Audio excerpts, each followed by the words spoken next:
Beste luisteraars, welkom bij deze extra uitzending van Doorbraak Radio, de podcast van doorbraak.be.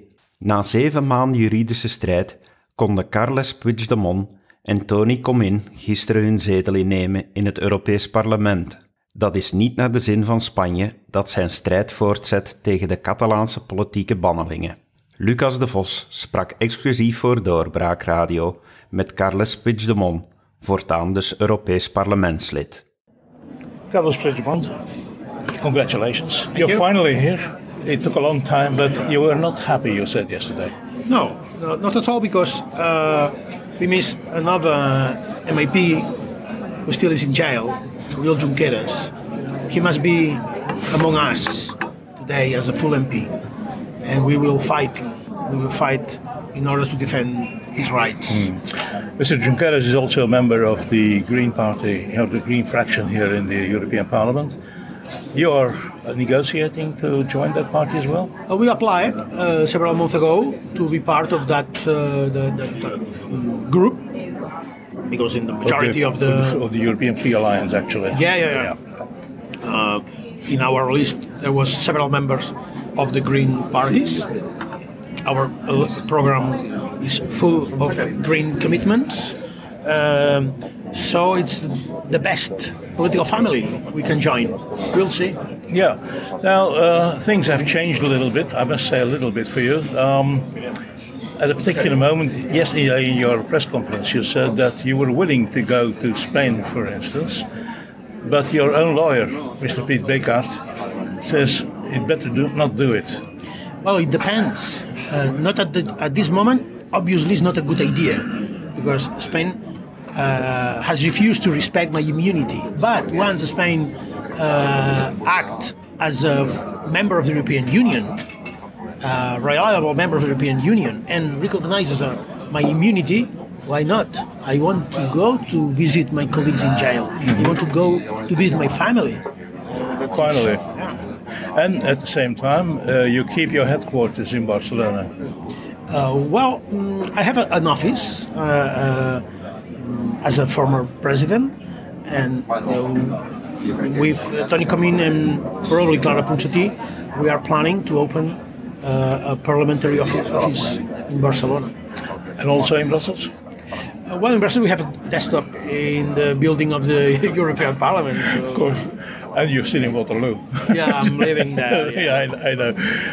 How did you react, in fact, to the way Mr. Sassoli yesterday managed the opening of the Parliament? I think it's the consequences of the huge pressure from the Spanish members against European Parliament presidency. I think Mr. Sassoli must choose another way to solve that, to open the door to apply the resolution of the European Court of Human Rights, Justice.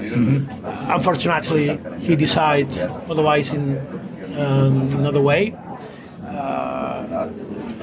We'll see. But there was criticism that he did not defend his own parliamentarians, which was correct, I think. Yeah. I think the duty of the European Board, European Parliament Board, is to defend the rights of the whole MEPs. There is no several levels of MEPs. All are the same MEPs with the same rights and same freedoms. So we are confident that the presidency will ensure all of us has the same rights to act as a full MP. Yeah. Now, I've seen the situation in Spain at the moment.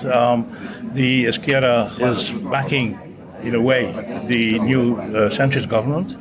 What is Junts per Catalunya going to do? Concerning the Spanish government? The Spanish government, we voted against the nomination of Prime Minister Pedro Sánchez because we know him and we know what kind of politics can do Socialist Party. You don't trust him? Absolutely not. We have a lot of experience. There is not a single clear commitment in order to solve politically that conflict. There is no. I'm afraid in the end of the mandate of Mr. Pedro Sanchez, the things will be the same. So, Do you say that he's a liar? normally, our experience, all the evidences has shown the Spanish government has lied always. And this is the reality. It would be better to have new elections in that case, than with the possibility that the Conservatives... The better solution was to group all the Catalan parliamentaries who defends the right of self-determination and to start a negotiation process with the candidate who want to have our votes, our support. We have a position, a very strong position in the Spanish parliament in order to put conditions to the Spanish government. I think that was the best way. Now, Mr. Sanchez has promised that within 2 weeks he would open negotiations with the Catalan government again. But you said yesterday, I have only one regret, is that I did not immediately announce independence.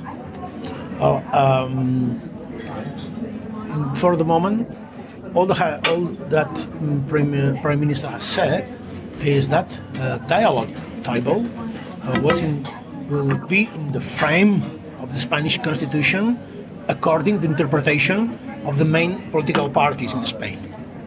That it's nothing. Our problem is clear. We want to vote. We want to exercise our right of self-determination. And just Pedro Sanchez, just today, he has always says that is we doesn't discuss. So what kind of solution could issue from that table? We are not demanding a teeny improve of our self-government. We are demanding to exercise our right to decide our future. Okay. Now back to the procedure in that case.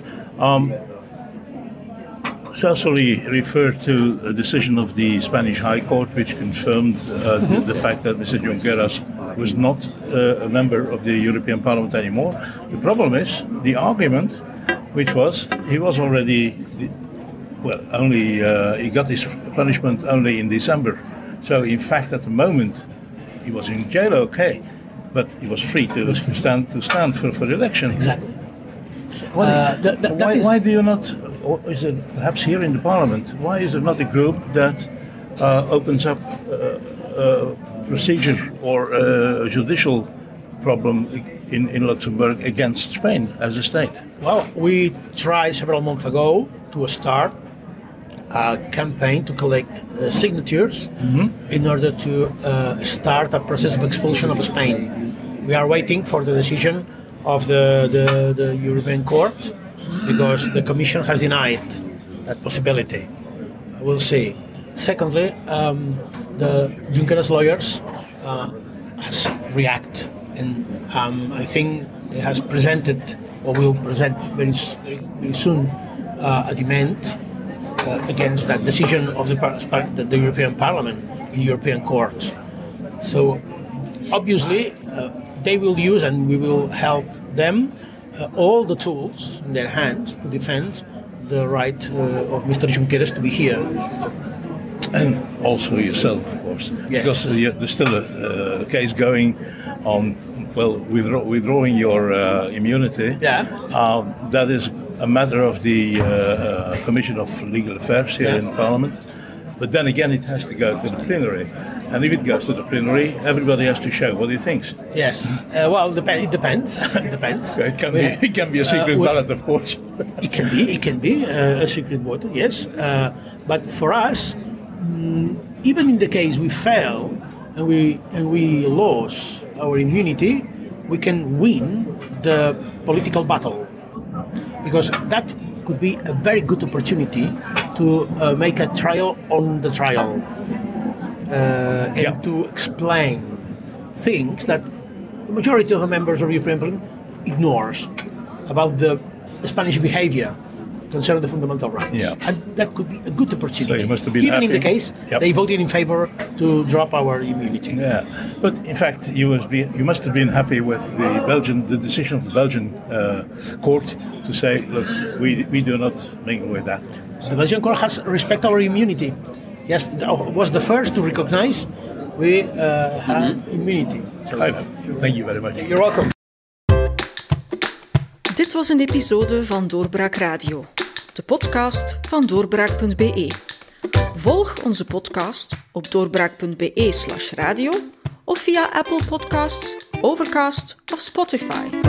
Bezoek ook onze website op doorbraak.be en steun ons door een vriend te worden van Doorbraak.